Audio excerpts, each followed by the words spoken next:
C'est la période du mois sans tabac, l'occasion de nous dire quelques mots sur l'épidémiologie du tabagisme en 2020. Donc la prévalence du tabagisme quotidien en France parmi la population de 18 à 75 ans est estimée à 24% en 2019, avec toujours une petite disparité selon le sexe, avec une prévalence d'environ 27% chez les hommes et 20,7% chez les femmes. Et surtout, le tabagisme est responsable d'environ 78 000 décès par an en France, soit un décès toutes les 7 minutes. Et la principale cause de décès liée au tabac, elle est représentée par le cancer du poumon, avec 30 000 décès par an, dont 85% sont liés au tabagisme. Alors, malgré ces chiffres qui sont très élevés, y a-t-il des motifs d'espoir ? Malgré ces chiffres qui restent élevés, il y a des données encourageantes, notamment le fait que la prévalence de cancer du poumon a diminué d'environ 5% entre 2014 et 2019, avec une baisse qui est beaucoup plus marquée chez les hommes. Alors, comment l'expliquez-vous ? Cela est sans doute lié à différentes mesures qui ont été prises depuis 2014 pour favoriser le sevrage tabagique, telles que le paquet neutre, l'augmentation du prix des cigarettes qui a inévitablement joué un rôle, le remboursement des substituts nicotiniques et la possibilité que ces derniers puissent être prescrits par différents professionnels de santé, parce que jusqu'à présent ils étaient réservés uniquement à la prescription des médecins et des sages-femmes. Désormais ils peuvent être prescrits par des kinésithérapeutes, des infirmiers. Et on peut aussi penser que les campagnes de prévention telles que le mois sans tabac favorisent le sevrage tabagique. Et également, on peut espérer qu'au sein des établissements de santé, la démarche lieu de santé sans tabac puisse favoriser le sevrage des personnels de santé, mais également des patients qui se rendent dans ces établissements. Que proposez-vous aux patients pour qui la réduction de la consommation de tabac améliorerait la santé ? Il y a différentes façons de se faire aider contre cette maladie qui est représentée par l'addiction au tabac. Et en premier lieu, on peut penser qu'il faut se faire aider par un spécialiste en tabacologie. Parmi les moyens médicamenteux, les substituts nicotiniques ont toute leur place. Je vous l'ai dit tout à l'heure, ils peuvent être prescrits par tout professionnel de santé. Il existe également des médicaments à prescription uniquement médicale, tels que les agonistes des récepteurs nicotiniques. Donc, à côté de ces traitements pharmacologiques, il existe différentes techniques, telles que les thérapies cognitives et comportementales qui peuvent aider les patients, et également des stratégies qui ne font pas consensus, mais qui peuvent éventuellement apporter un bénéfice aux patients à titre individuel. L'établissement est engagé dans une démarche lieu de santé sans tabac. Pensez-vous que cela soit une bonne chose pour les patients du service de pneumologie ? En pneumologie, nous sommes confrontés tous les jours à la réalité des dégâts causés par le tabagisme.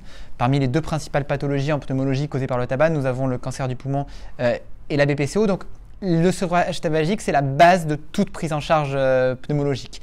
Donc, ainsi, les équipes de pneumologie et de chirurgie thoracique sont partie prenante de l'ambition de l'hôpital Saint-Joseph de devenir lieu de santé sans tabac. Cela permettra à nos patients de sentir plus de cohérence entre le discours du professionnel de santé et la réalité du terrain et, in fine, favoriser le sevrage. Alors, concernant la chirurgie thoracique, en quoi l'arrêt du tabac est-il primordial ? En effet, le sevrage tabagique est fondamental quelle que soit l'intervention, puisque le tabagisme empêche la bonne cicatrisation des tissus et augmente les risques chirurgicaux quelle que soit l'intervention. Maintenant, concernant la chirurgie thoracique, le principal risque est la pneumopathie post-opératoire qui est liée à l'encombrement bronchique. Lorsque le patient poursuit son intoxication tabagique, il augmente de manière déraisonnable ce risque qui peut ensuite engendrer des complications plus graves, voire même un séjour en réanimation.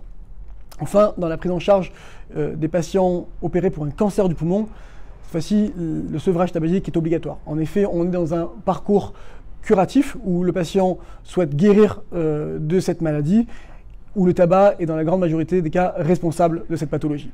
Le patient devra véritablement adhérer à ce projet de soins et accepter cette prise en charge globale et ce parcours qui lui sera proposé dans le cadre de la chirurgie pour cancer du poumon. Et alors, comment justement, au sein de l'hôpital Saint-Joseph, l'arrêt du tabac s'inscrit dans une démarche globale de prise en charge ? Nous avons en effet développé à l'hôpital Saint-Joseph un parcours de soins en chirurgie thoracique carcinologique qui est centré autour du patient. Cette prise en charge sera préopératoire au moment de l'intervention et suivie en post-opératoire.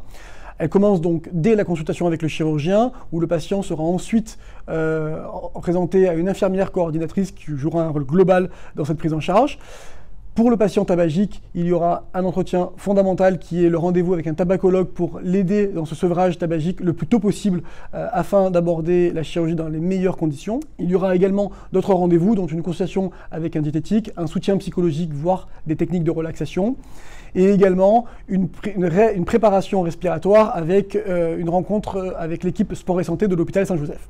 Ensuite, concernant l'intervention en elle-même, le patient sera pris en charge au sein d'un parcours de réhabilitation amélioré après chirurgie qui permet au cours d'une courte hospitalisation la prise en charge de ce cancer du poumon avec une chirurgie dite minimalement invasive, que ce soit par vidéothoracoscopie plus ou moins robot-assistée. Cette chirurgie diminue l'agression de l'intervention et permet au patient un retour plus rapide à son domicile avec une amélioration de sa qualité de vie et de sa satisfaction globale. Enfin, pour le post-opératoire, le patient continuera ce cercle vertueux avec la poursuite de la kinésithérapie respiratoire et les entretiens avec l'équipe de sport et santé de l'hôpital Saint-Joseph.